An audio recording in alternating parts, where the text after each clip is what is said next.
Selamat malam, Bapak, Ibu, dan saudaraku yang di rumah. Hari ini bersama-sama kita kembali dalam perenungan malam. Namun sebelumnya, mari sama-sama kita meminta penyertaan Tuhan di dalam doa. Mari kita berdoa. Kami datang merendahkan diri di hadapan Tuhan ketika kami mau belajar dan merenungkan firman Tuhan. Biarlah apapun yang hendak kami baca, kami merenungkan dan kami melakukannya. Itu boleh kami lakukan dalam kehidupan kami sehari-hari. Dan saat ini Tuhan, kami datang ke hadirat Tuhan, memohon hikmat Tuhan, penyertaan Tuhan, Roh Kudus Tuhan, sehingga boleh hadir dalam kehidupan kami.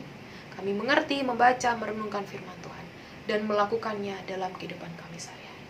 Berfirmanlah ya Tuhan, karena kami siap mendengarkan. Amin.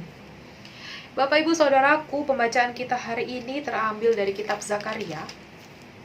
Kitab Zakaria pasalnya yang ke-12, ayatnya yang ke-7, hingga ayatnya yang ke-9. Saya akan membacakan bagi Bapak Ibu sekalian. Zakaria pasal 7 ayat Zakaria pasal 12 ayat yang ke-7 hingga ayat ke-9, demikian firman Tuhan. Tuhan akan pertama-tama memberikan kemenangan kepada kemah-kemah Yehuda, supaya keluarga Daud dan penduduk Yerusalem jangan terlalu bermegah-megah terhadap Yehuda. Pada waktu itu, Tuhan akan melindungi penduduk Yerusalem dan orang yang tersandung di antara mereka. Pada waktu itu akan menjadi seperti Daud. Dan keluarga Daud akan menjadi seperti Allah, seperti malaikat Tuhan yang mengepalai mereka. Pada waktu itu, aku berikhtikar untuk memunahkan segala bangsa yang menyerang Yerusalem. Demikian pembacaan Alkitab kita hari ini. Ya Bapak, Ibu, Saudaraku yang dikasihi oleh Tuhan, mengawali perenungan hari ini, saya ingin berbagi kisah yang dialami oleh seorang presenter terkenal di Metro TV, yaitu Andy F. Noya. Ya, Andy F. Noya menjadi seorang presenter di Kick Andy. Kalau kita mengikuti, gitu ya. Kebetulan juga saya mengikuti dan saya juga pernah mendengar kisah dia terhadap bagaimana hubungan dia dengan Tuhan yang luar biasa ada dalam kehidupannya. Ya Bapak, Ibu, Saudara yang dikasihi Tuhan, singkat cerita, Andy F. Noya ini ada dalam suatu pergumulan yang besar. Dia bergumul karena kakaknya sedang sakit kanker stadium 4. Dia merasa kebingungan, dia merasa cemas, tidak bisa tidur, khawatir akan hari esok. Bagaimana mungkin ketika dokter menyarankan kakaknya untuk operasi, sedangkan gaji yang dia terima itu tidak sebanding dengan harga yang harus dia bayar. Di sisi lain dia sangat sayang kepada kakaknya, tapi sisi lain juga bagaimana dia harus menghidupi sebuah keluarganya, seorang istri dan anak-anaknya. Tapi dia tetap memohon kepada Tuhan, dia berdoa supaya Tuhan memberikan kuasanya, Tuhan memberikan hikmat, supaya dia diberikan jalan keluar dan Tuhan menuntunnya menghadapi masalahnya. Begitu singkat doanya, intinya seperti itu Bapak, Ibu, dan Saudaraku. Dan kemudian pada suatu hari, seorang sahabatnya itu menelepon dia untuk meminta tolong supaya dia menjadi presenter di suatu acara. Singkat cerita, dia menjadi presenter dan banyak orang yang terkagum-kagum dengan pembawaannya, merasa senang dengan kehadiratnya, dan temannya ini atau sahabatnya ini memberikan secarik amplop kepada Andy. Dan dia menerimanya, dia mengucap syukur, berterima kasih. Dan singkat cerita, ketika dia sampai di rumah, dia membuka amplop tersebut dan dia melihat ada secarik kertas, yaitu berisi cek. Cek itu ternyata Bapak, Ibu, dan Saudaraku tidak lebih dan tidak kurang pas jumlahnya dengan jumlah biaya operasi kakaknya. Luar biasa, Tuhan menolong kehidupannya. Bahkan persoalan ini dia tidak cerita kepada orang lain, tetapi sahabatnya pun mengerti pergumulan dan persoalan yang dialami. Ya Bapak, Ibu, Saudaraku yang dikasihi Tuhan, apa yang dapat kita ambil dan kita pelajari dari kisah nyata seorang Andy F. Noya ini? Kita belajar bahwa pertolongan Tuhan itu selalu ada bagi umatnya, bagi orang-orang, bagi siapapun yang menyerahkan semuanya kepada Tuhan. baik atau tidak baik waktunya, Tuhan memberikan pertolongan itu. Tuhan memberikan jalan keluar. Mungkin jalan keluarnya tidak ada di dalam pikiran kita, tetapi ketika kita menjalaninya dan berharap penuh dengan iman, ternyata ini Tuhan, oh ini yang Tuhan mau, oh ini yang Tuhan beri bagi saya. Ya Bapak Ibu Saudaraku, kita belajar bahwa Tuhan itu memberikan pertolongan bagi siapapun. Demikian juga Tuhan memberikan pertolongan pada saat itu kepada bangsa Yehuda. Bagaimana dalam pembacaan kita di ayatnya yang ke-7 itu Tuhan mengatakan bahwa Tuhan itu memberikan kemenangan kepada kemah-kemah Yehuda supaya keluarga Daud dan keluarga Daud dan penduduk Yerusalem itu tidak bermegah terus kepada Yehuda. Artinya supaya keluarga Daud dan penduduk Yehuda itu tidak sombong, tidak merasa tinggi, tapi Tuhan memberikan kemenangan kepada kemah-kemah Yehuda. Nah, ini apa artinya saudaraku? Ini artinya supaya kita juga bisa bersikap adil. Ketika, ini bukan berarti mau menyinggung. Ketika mungkin kita ada yang sebagai wirausaha, kita sebagai guru, kita sebagai orang, ya bisa dikatakan kita mempunyai strata sosial yang dalam derajatnya, dalam tingkatannya, kastanya itu bisa menengah, bisa ke atas.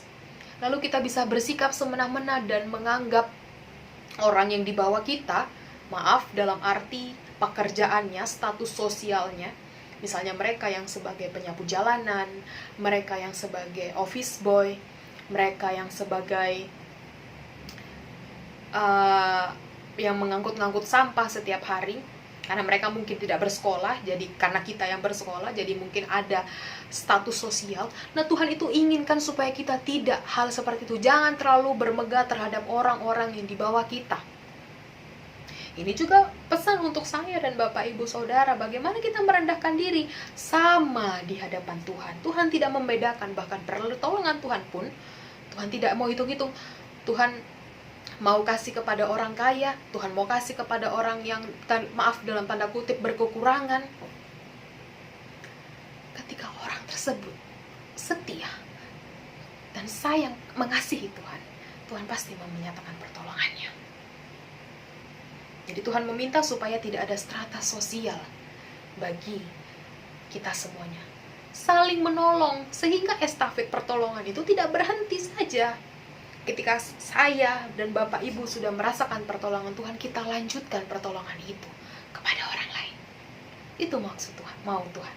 Dan yang kedua, Bapak Ibu dan Saudaraku, di ayat yang ke-8 kita bisa belajar bahwa bagaimana kita sebagai gereja, kita sebagai orang yang percaya kepada Tuhan, kita sebagai warga jemaat harusnya memiliki rasa peka dan kepedulian. Apalagi di situasi kondisi saat ini, kondisi yang orang yang begitu banyak butuh pertolongan. Mereka mungkin ada yang kehilangan pekerjaannya, mereka yang kekurangan dana finansial untuk membiayai kehidupan mereka, menyambung kehidupan mereka ke depannya. Kita sebagai gereja melakukan itu. Ya mungkin tidak setiap suatu saat kita harus memberikan bantuan, karena mungkin kita juga perlu untuk bisa bertahan hidup. Tapi Bapak Ibu Saudaraku yang dikasihi Tuhan, ada hal yang terpenting daripada kita memberikan materi. Kita memberikan perhatian, kita memberikan semangat kepada mereka. Karena itu yang mereka butuhkan, Bapak Ibu dan Saudaraku. Bagaimana ketika semangat, ketika perhatian itu mampu menolong mereka, membuat mereka semangat untuk bisa melihat hari esok itu ada pengharapan. Kita membantu saudara-saudara kita untuk ingat kepada Tuhan. Jangan takut akan hari esok, karena ada Tuhan yang menolong dan memberkati. Kita sebagai warganya, saya dan juga Bapak Ibu, ketika mungkin kita mempunyai teman, saudara, kerabat, siapapun itu, bahkan yang berbeda dengan agama dengan kita pun, kita datang hadir, memberikan support. Kita datang hadir untuk memberikan kehadiran kita, karena kehadiran kita itu bisa menjadi spirit bagi saudara-saudara kita. Karena mengapa saya bisa bicara seperti ini? Karena saya pun juga pernah mengalami hal seperti ini, Bapak, Ibu, dan Saudaraku. Dan Bapak, Ibu, dan Saudaraku yang dikasihi oleh Tuhan, karena fenomena ini terus berjalan, banyak keadaan psikologi, orang semakin takut akan hari esok ketika dia ingin keluar, dia cemas atau bagaimana dan lain sebagainya, temuilah Tuhan. Kan hanya Tuhan salah satu pertolongan kita. Kita mau minta pertolongan terhadap siapa misalnya? Kita mau menolong diri kita dengan kita memakai masker, kita menolong kita dengan memakai APD, kita membawa senjata perlengkapan kita. Tapi virus-virus itu mau lihat siapa saja, kalau dia hinggapi, dia hinggapi. Tapi hanya satu bisa pertolongan kita, hanya kepada Tuhan kita bisa meminta pertolongan kita. Demikian juga dengan saudara-saudara kita. Kita bantu berikan perhatian, pastoral kita jalan bagi mereka yang membutuhkan pelukan, yang membutuhkan spirit untuk mereka bisa bangkit dan melihat hari esok, tetap ada pengharapan di hadapan Tuhan. Dan yang terakhir Bapak Ibu Saudaraku, bagi kita semua, kita diingatkan untuk bagaimana selalu ada Tuhan. Percaya. Ini yang kadang secara manusiawi bahkan saya sering mengalaminya. Percaya kepada Tuhan. Kalau kita takut, kita cemas, saya bisa menganggap bahwa itu, kita menganggap bahwa Tuhan tidak ada gitu ya. Kok saya takut ya, saya cemas. Kita meragukan kuasa Tuhan. Maka dari itu ketika kita takut, kita cemas, kita datang kepada Tuhan. Kita datang berdoa, merendahkan diri di hadapan Tuhan. Kita tetap setia, tapi jangan hanya asal masalah kita ada dalam keadaan yang tidak enak saja. Lakukanlah semuanya itu, ungkapkanlah semuanya itu, bersyukur kepada Tuhan. Ketika kita khawatir, tetaplah berpegang teguh pada Tuhan dan percaya bahwa Tuhan akan tolong saya. Tuhan akan tolong Bapak Ibu yang di rumah. Karena pertolongan Tuhan itu Tuhan mau kasih ke siapapun. Bagi bangsa Yehuda, bagi tadi Andi, mungkin Bapak Ibu di rumah yang mempunyai pergumulan, mempunyai kesaksian, dan juga saya. Oleh sebab itu, kita diingatkan bagaimana sampai saat ini kita ada karena pertolongan Tuhan, dan kita teruskanlah pertolongan Tuhan itu kepada orang lain sehingga tidak terputus estafet yang terbaik, hal yang baik untuk sesama demi untuk kemuliaan nama Tuhan. Kiranya Tuhan memampukan kita untuk bisa menjadi jemaat Tuhan yang tetap mau setia. Ingatlah firman Tuhan dalam Yesaya 41 ayat yang 10. Untuk menutup perenungan kita di malam hari ini, janganlah takut, sebab aku menyertai engkau. Janganlah bimbang, sebab aku ini Tuhan Allahmu. Aku akan meneguhkan, bahkan menolong engkau. Aku akan memegang engkau dengan tangan kananku dan membawa kemenangan. Tuhan beserta kita. Mari kita berdoa. Kami percaya Tuhan, ketika kami menyerahkan semuanya ke dalam tangan Tuhan, kami percaya mengimani bahwa Tuhan memang benar-benar adalah Tuhan dan penolong kehidupan kami. Kami percaya segala sesuatu ketika kami memberikan itu kepada Tuhan, menyerahkan kepada Tuhan, Tuhan akan memberikan yang terbaik bagi kami. Biarlah Tuhan di saat ini, malam sudah menjadi bagian kami boleh beristirahat malam dengan nyenyak. Tuhan berkati kami masing-masing, dan ketika Tuhan masih memberikan kesempatan di esok hari, kami boleh terbangun dengan penuh sukacita untuk boleh melakukan tugas tanggung jawab kami. Bantu kami Tuhan untuk boleh tetap menyalurkan pertolongan Tuhan yang sudah Tuhan berikan bagi kami. Terima kasih, ini doa dan syukur kami, dalam nama Tuhan Yesus kami berdoa. Amin.